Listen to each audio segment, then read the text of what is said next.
through things like we did. Can somebody help us next? Thanks. You just press the no, on the screen. The next slide. There you go. There you go. Our team, which apparently is just Diana, but I promise you there were 2 other photos. In reality, Oh, there you go. Oh yeah, see, I promised. So officially, myself, a really good friend of ours, and a sleuth who has been like our lifesaver, Lily, and then Diana, we run United Justice Group, what we're trying to make it United Justice Group. In all reality, it's all the families from the 5 victims of Jesse Calhoun who really make up United Justice Group, because there wouldn't be a United Justice Group without them.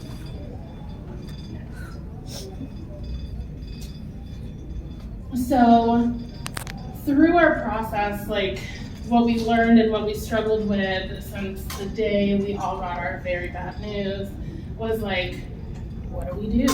And what can we do? It turned into what can we do for others? The mission of our nonprofit is really to elevate the voices of families and friends seeking justice for their loved one, to organize with the heads of families and next of kin to establish like the background on their cases and identify needs and resources and establish case goals.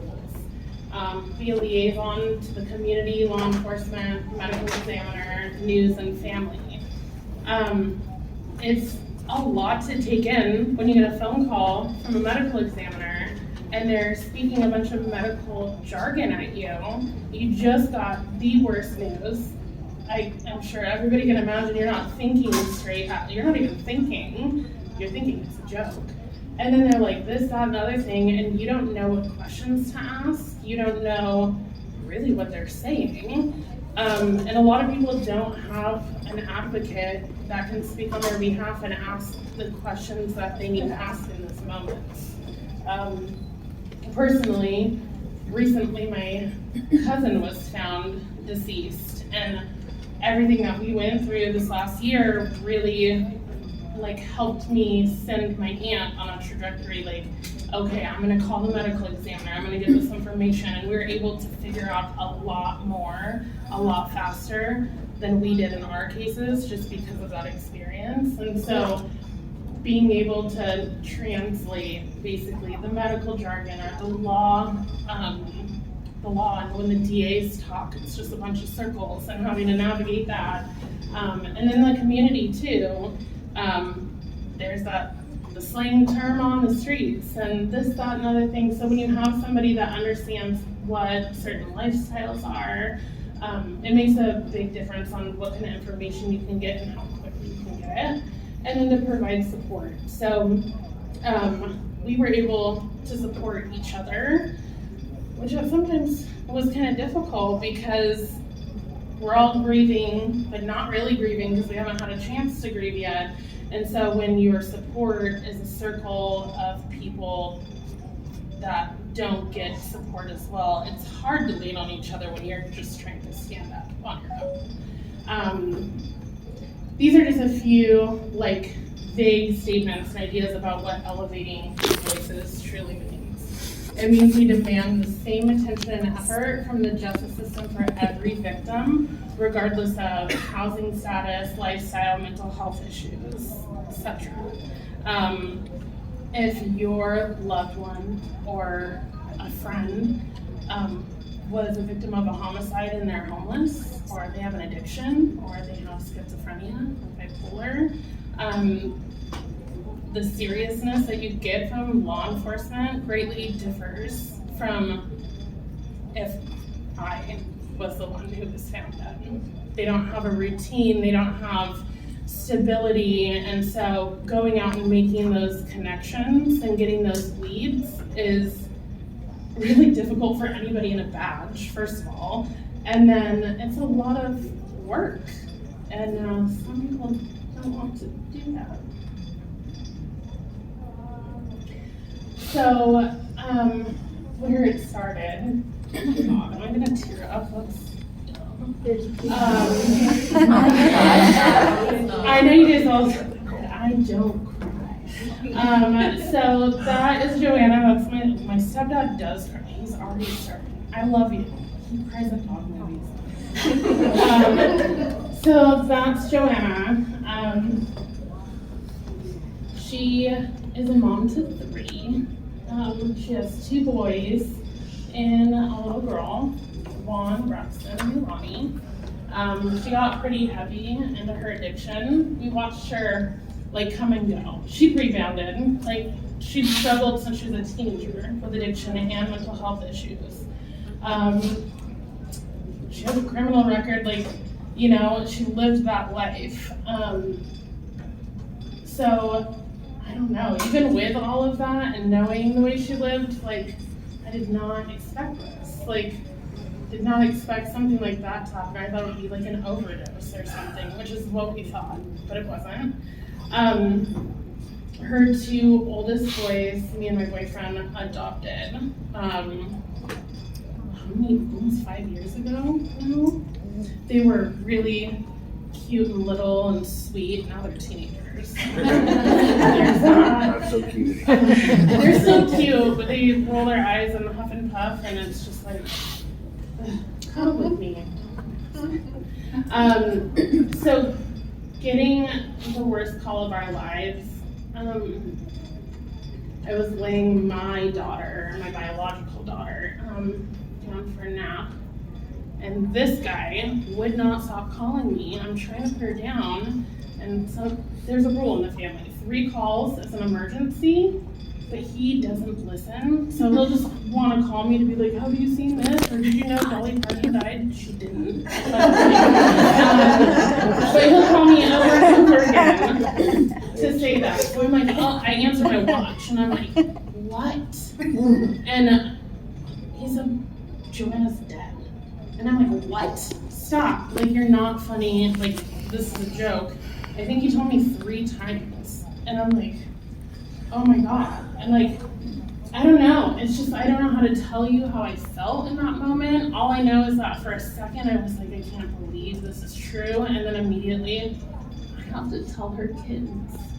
And whew, those boys have been through so much. They've been in and out of foster care since they were 2 and 3. By the time they moved in with us for adoptive placement, we were their 8th placement since they were 2 and 3 years old. They were really mad at me when they moved in with me because they're like, you don't tell us anything until it's the last minute.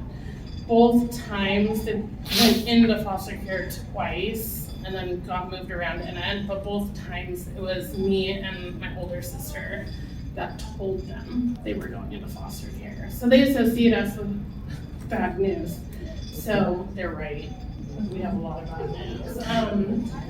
But they were at school, and I'm like, okay, they want to be informed. I cannot let them go through school all day and then come home to find out that it's been hours that I've had this information. They've never had a choice or an option or any kind of say-so in anything that involves their mom. And so I'm gonna pull them out. I knew I was going to my parents' house to be together. And so I pulled them out of school and told them. And that was the most heartbreaking moment of my life, for sure. And then I gave them a say. I gave them options. I said, this is your mom. What do you want to do? What's important to you? Do you want a place to go see her? Do you want to have her in an urn so that you can have a little bit of her wherever you go? Do you want both? And so they made the decision for cremation and to make a placement for her at a cemetery and also to carry a little bit of her around with them. So they have their little necklaces of their mom. But that was really hard because we had to figure out all of that in that day. Because at that point, by the time we got over to my parents' house, We didn't have a cause of death yet.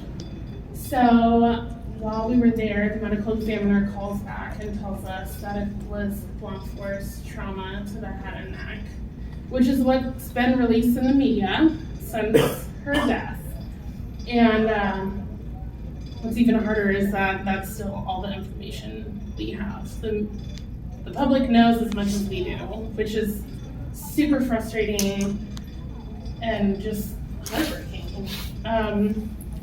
So in that moment, my sister, she went big. She was like, go big or go home. She's a little crazy sometimes.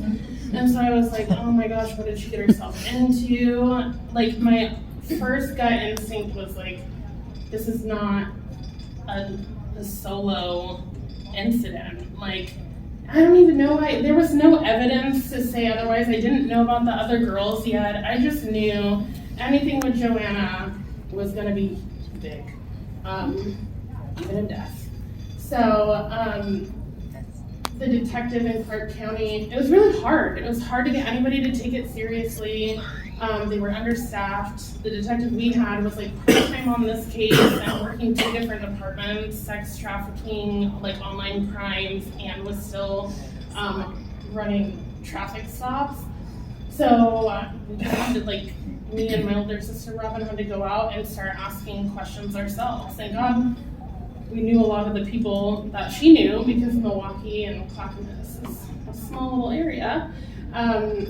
So yeah, it's just kind of like overwhelming, not knowing what to do, where to go, and not getting the support from police. I mean, at one point, I think 2 months in, they started talking to us about what would happen if the case went cold. I was like, no, that's not gonna happen. So then other girls started showing up on the news. And I was like, oh, my instinct, like what I thought was true. Like, there's no way. Me and my sister Robin did most of our, all the news interviews, because, like, as you can tell, this guy couldn't do a news interview and cry the whole time. We love that you're sensitive. So we did the news interviews, and we had to, like, decide off the bat, are we gonna talk about her addiction? Like, of course we are, because we actually want tips that, like, give us some information. You're not looking for someone who disappeared from the grocery store. We actually, like, didn't know what area she was hanging out in. So we were pretty open and honest about it, and I had a feeling that these other girls I was seeing had similar lifestyles. And so I'm like, you know what, let's just, people were gonna pull it up and use it against us if we didn't say it anyways. So we did, and hoping that that would make other people less self-conscious about talking about their loved one, because we're not gonna find out the truth unless we tell the truth. I didn't mean to steal your line, but it just like came out perfectly. So then I was like, you know what, I'm gonna reach out to these family members of these other girls.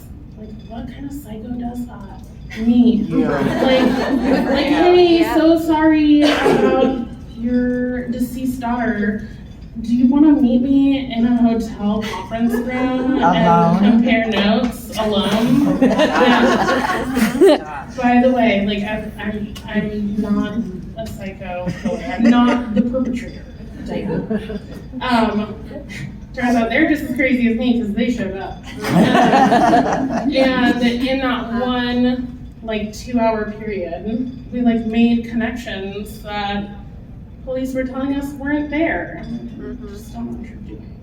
So that's how we met, and that's how we became, like, a pretty dysfunctional but loving family.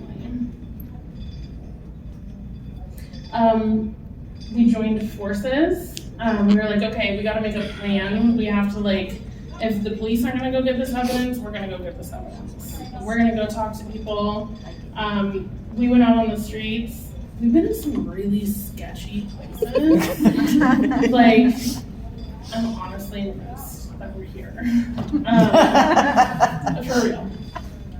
Pretty much every, like, homeless camp you can imagine in the Portland metro area we've been into. Turns out, like, those people are pretty nice. Pretty nice. I mean, it's not totally clean, but almost everyone knows at least one of the girls. We wear our shirts, and we go in and we're like, hey, we're just asking questions about this, and we've gotten more information that way than the police have with anything. The detectives we have now are great, and they call us and they're like, what do you got for me now? I'm like, I want a paycheck. And then we learned how to create our own checklist, setting up our own tip line, making our own flyers, making Facebook pages, GoFundMes. Like, this is what we should have done a while ago, but we didn't know. Like, nobody knows what to do in that moment. And then we made connections in the community. We really made bonds with our local news reporters and podcasters and other people on the streets, people that we can go to for information now that we're not gonna snitch on them, and so we get great information in return, which I think will be really helpful on our mission with the United Justice Group. This is just kind of where we went from being on our own to how we were able to streamline things and what a difference that made. That's the flyer that my cousin made for Joanna right away, the first week that we got the phone call. That is Melissa's daughter Kristen's missing persons flyer before she was notified of her death. And that is what turned into a streamline of great communication. We got a Google Voice number, we connected it to everything. We could all answer the line.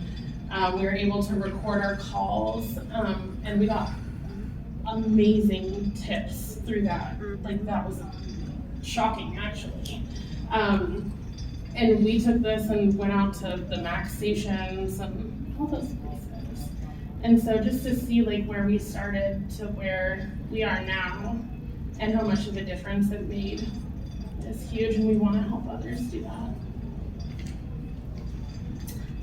And I'm going to hand it over to Diana.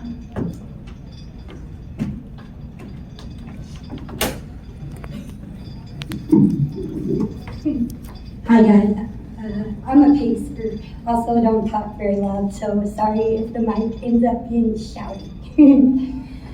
So thank you for being here. That's the first thing. I sat there by myself when they made that phone call. I happened to be trapping cats. I did rescue before this. This affected my whole community because it shut me down, it broke me. I myself will never be the same. I immediately started having medical issues, many strokes. I couldn't see, my eye was droopy, my lip drooped. I still have issues off and on. The neurologist said, I will get some things back, I will not get everything. Took me almost 8 months just to be able to fry an egg. Come a long way, long way.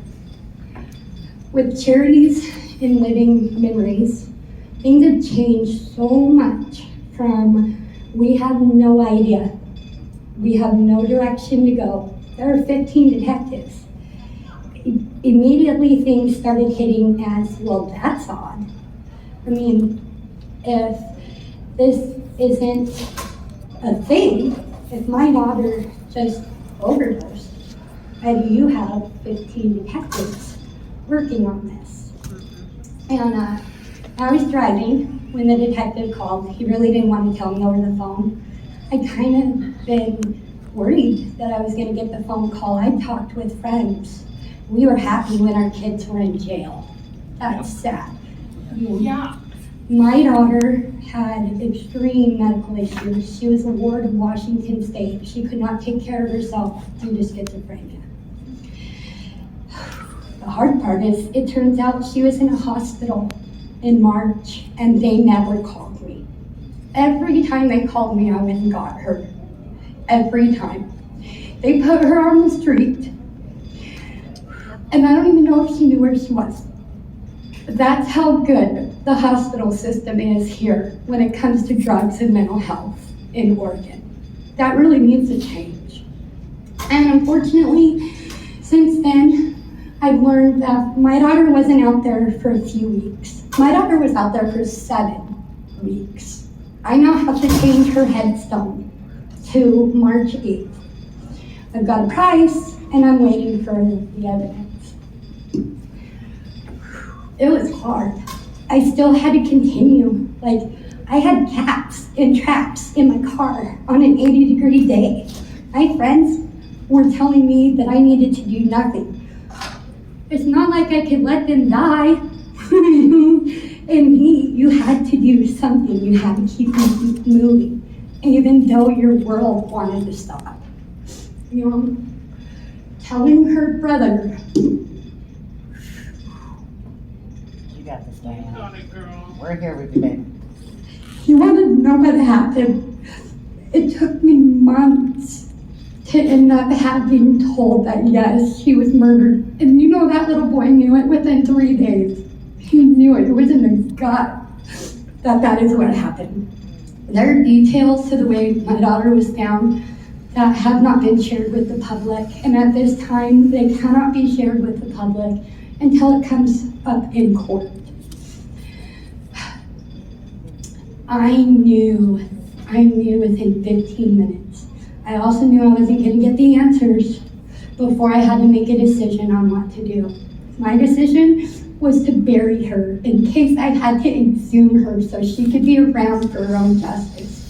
Nobody should have to decide because of that.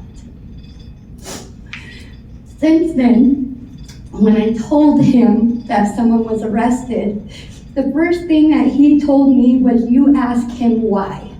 He thought I was in the room with the dude. And I gotta give him credit, because obviously he knows his mom has some kahunas, because he was pretty sure that I would ask him why. And that gives me a lot of strength all by itself. It truly, truly does. Don't forget that he calls you Superwoman. And him and his friends at school think I'm an undercover superhero, that I play detective. At the time, I told him, no, we have other people to do that, honey.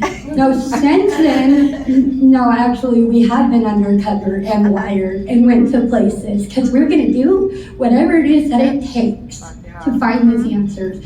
And not just for my daughter, not just for them, but I'm here speaking for Bridget and Ashley, too, and others, you know.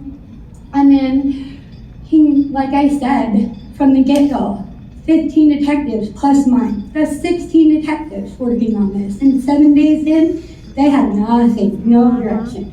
And my daughter was nowhere near where the last place I knew she was. She walked away from a group home, and they could not tell me how to get her back to her group home because she's an adult.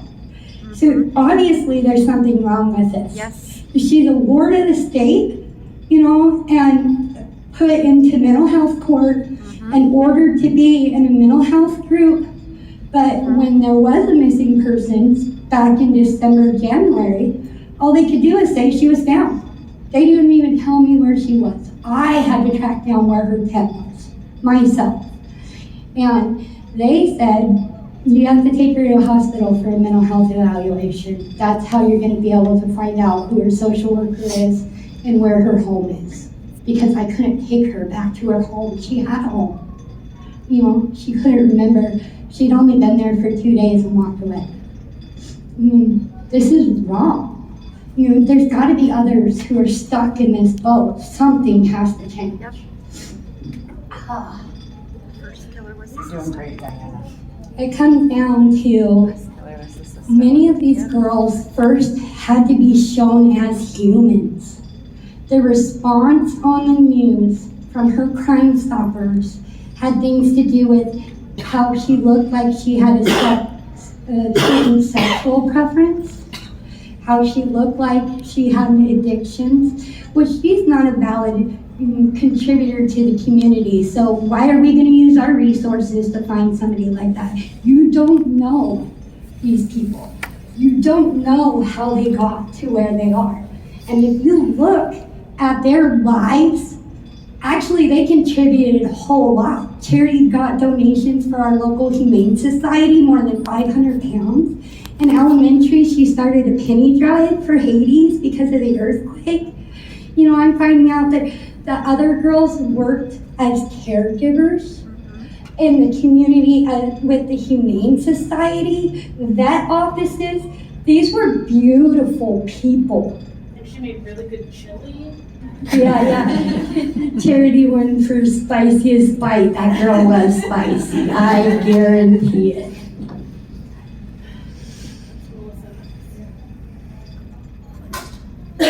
Well, I want to say, as the Relations Director of United Justice Group, I really do feel like I've earned that title at this point in time. I am a proud member of Missing and Murdered Indigenous People. I don't know why I was thinking I couldn't be because I'm not Indigenous, but last weekend I found out that for sure that I am. I'm going to be getting groups back together. We probably had about 20 people in a group. Each person in that group represented a separate organization. They all need help just as much as we do. And together, we can do so much more than we can on our own. We really can. Thank you.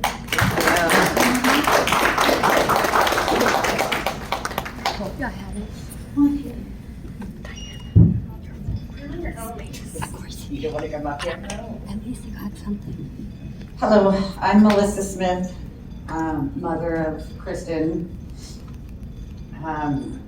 So how her situation started was I'm a little different than their cases because I was in closer contact with Kristen. And so I knew something was wrong at the beginning. It was November 9th, but what year? 2022. Yeah, sorry. All this time has gone by and I don't even realize where did the time go in the years. But okay, so towards the end of November, and I had spoken to her and everything seemed to have been fine. Kristen had decided to start making bad choices about 6 months before, and with people she wants to hang out with, and was introduced to drugs, and ended up losing her home and her job and all of that. And you know, as a parent, you don't agree with that, but they're gonna do what they want. They're over 18 and there's nothing you can do about it, but try to be there. So I was there for her through it all, and she was then dating a gentleman and introduced her to the streets and the drugs, and all I could do was keep hitting the streets and beg her to come home.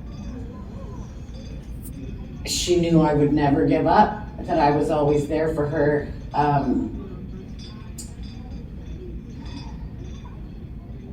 But I didn't make it in time. I tried, I didn't make it in time to get her home. And the phone calls stopped and the text messages stopped, and I just knew something was wrong, because she would always tell me, because I told her, don't let me go more than 2 or 3 days, I'll go crazy, I have to hear from you. And then I noticed that they stopped, and all I could do was hit the streets and tell my other daughter, we gotta find your sister. And we were looking and trying to text her and call her and notify all her friends and social media, and thinking maybe she's just out there, right? Like she's just making bad choices. It was about 3.5 weeks later, and I said to my other daughter, Haley, it's time we go to the police for missing person. Something is wrong. Kristen would never go this long without talking to us. And it's almost Christmas. She missed my birthday and your birthday too. Yeah, we also knew that because we're really big into birthdays in our family, and Haley was December 11th, and there's no way she wouldn't have called her sister. And then I'm right after Christmas, so we knew something wasn't right. So Haley and I go down to the police station towards the end of December, and I'm told to go home and call non-emergency. And however many hours or days that takes, which, mind you, I tried doing that for the last 3 days before that, and you can't get a hold of anybody. Or they hang up. Or they hang up on you. Heck, we learned that. We can't even call the police on ourselves when we commit a crime. We try. Anyway, we won't go there right now. We didn't do that. That's for another day. Sweet-looking Come on. moms and sisters, right? So I started screaming in the police station. I'm not leaving till somebody talks to me. Good for you. Caused a ruckus, and one of the officers ended up hearing me and came over and asked me. I told him my daughter is missing, I need help. So he was nice enough to say okay and sat down with us. But the problem is I was told, because she's over 18, because she's using drugs, and because she's houseless, she probably doesn't want to be found. I said, here's a name, here's a name, here's a name. These are all the locations. I'm going to hit the streets myself and search them. I need your help. And they told me straight up that there wasn't much that they could do. They will file the missing persons, but there's not much they can do unless she turned up dead. She is over 18, so she probably doesn't want to be found. Even though I said, I get it. I get a lot of teenagers, young adults that get into that lifestyle, don't want their parents knowing what they're doing. They want to hide it, they disappear. I screamed at the top of my lungs, that is not the case with my child. I don't agree with it. I want to stop it. I want to save her. But I'm telling you, you need to listen to me. That is not the case with my child. Something is wrong. Didn't get the help. So we made flyers. And my daughter Haley and my two best friends, Reese and Rachel, we grabbed hammers and nails and started laminating because it's winter, it's raining. I'm at work scanning thousands of flyers through a laminating machine. My other friend bought me because, that's expensive at the Office Depot, Jesus. And we hit the streets. We hit every area because I knew where my daughter's friends lived that they couch hopped. I knew this, that, other things because I was so close to her. I knew. And we just hung thousands of flyers. We all got in cars. We were those people with the flashers on down 82nd Avenue and Milwaukee and Gateway and maxed up some flashers on and popping curbs and, no, we didn't do that, right? Yes, you did. Jumping out, one driver and one jumping out to hang on a pole real quick, but it helped. It got it out there. I got her face out there. It was the only thing I could think of to do, and get on every community page, get on Facebook, do whatever. I tried to call the news stations, and I was actually told that they couldn't put Kristen on there unless the police requested that. Well, I couldn't get the police to listen to me. So that's why we went the flyers and social media way, and that's why Ariel was saying she knew about Joanna, but Kristen was missing, but Kristen in November, but Kristen didn't hit the news until May. Yeah, that's because I had to keep fighting. Nobody would take her on the news. Why? She's a young, beautiful girl and she's missing. Why? Why does the police not help make a ruckus of this? Let's find her. Why does the news not broadcast that? Because of her life choices? We got a problem. We got a problem here. And it needs to change because these girls, it's just happening more and more and more, and it's got to stop. So anyway, I started binders, actually. All these people started messaging me on Facebook. And I would print everything out. And then maps, locations, things, clues. I gotta be careful when I say Kristen's case is very active still. But basically, I'm 9 binders in and they're pretty damn thick. and I'm not giving up.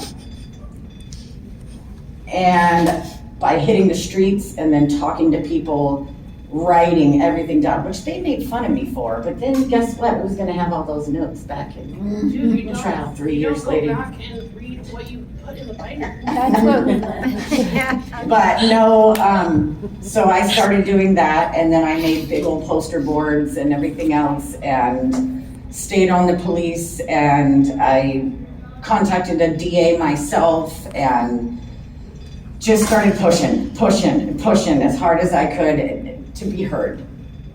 I didn't understand why I wasn't being taken serious and heard, and it started working. They were starting to listen to me, and I had to keep pushing though with saying, only from watching true crime shows and SVU, Law and Order, I learned, okay, well, why didn't we do this step? Or, and I can't say details of what and why, but, or this. And I had to push the police to give me that information. So with that being said, with me doing that for my daughter, I then, 3 days later, because it was a weekend, get a knock on my door from medical examiners that my daughter has been identified and found deceased. So, yes, that was hard, getting that call and having to tell her sister, get to my house. She knew what it meant. I couldn't even tell her. I couldn't even dial the phone. So, yeah, we've fought this battle together the whole way with all that. She climbed trees. You know what a homeless person told me? I hang them really high. And I go, why? And he goes, because we always look all around. And then the other people can't tear your posters down because everybody kept tearing them down. So Haley was climbing trees and doing everything we could. But anyways, Here, I want to say one thing. yeah, come on. Sorry, I'm Haley, I'm Kristen's sister. I just want to say with Kristen's case too, and also with a lot of them, Kristen was very, very fearful of her boyfriend at the time. And he is the one who introduced her to the streets, and she told me on multiple occasions that she is a victim of domestic violence, and she was trafficked by him and all of these things. And so she felt like she could not come home because she was so scared of him. And she told both of us that she was scared for me and my mom. And there's definitely loads of other women in the same situation, and that's part of what United Justice Group is to find these women, hopefully before they're dead or missing, and like let them know that like there is options, or at least try to like smuggle them out. I don't know, smuggle them out of the hotel. I'm learning that too. Yeah, smuggle them out the bathroom window of the hotel at 82nd. Like, Totally. yeah. I just wanted to say that. At some point, like, you don't know what's going on with someone. Like, someone might be fucking terrified in their daily life. Sorry, I swear.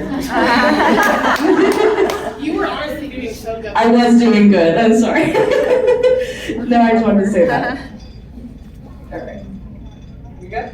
So yes, so after all of this research, to end this all and us families getting out, hitting the streets, her contacting all of us, we were able to find evidence, I'll say without saying, piecing things together, that puzzle, us moms pieced together with the notes and hit the streets and talking to people.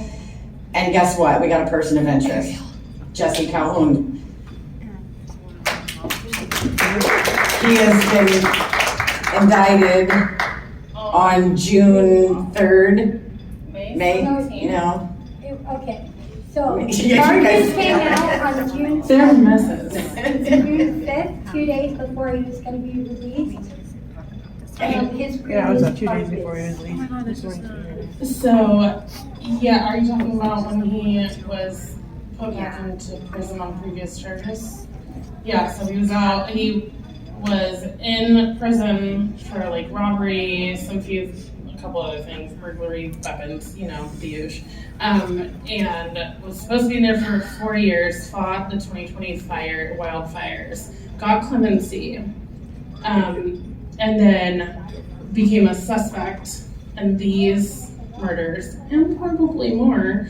And on June 6th of 2023, which by the way, they put out a press release, the Portland police did, 2 days later, saying that they're not connected, but they already revoked Jesse's clemency and put him back at Snake River. So, yeah, not connected. So that's a problem too, releasing people without like actually.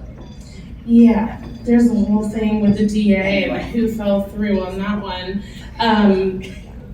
I know. So, with all of that, another thing that's really important that I wanted to make sure we mentioned was we found out through this, like, Joanna was friends with Bridget. Like, not only did they go to middle school or elementary school together, but they were also friends on the streets. We found out through the Oregonian that Charity, Bridget, and Joanna all stayed at the same shelter in Oregon City. Kristen and Ashley were friends. Melissa actually got a message from Ashley before she went there. So we really had to be loud. And we figured all that out. We did those connections. If they would have listened to Melissa sooner, maybe Kristen wouldn't be dead, and neither would 4 other girls. We want to make sure no other families end up in our boat, and so that's what United Justice Group is, and we're being signaled to Yes. get off the stage, but if there's any quick questions, we're open to answer them. I think the last part to say is he's indicted for the 3 girls. He has not been re-indicted for Kristen or Ashley, but the cases are very active and open, and he is a person of interest for them. And this mama ain't gonna stop fighting. It's gonna happen. United Justice Group's gonna help.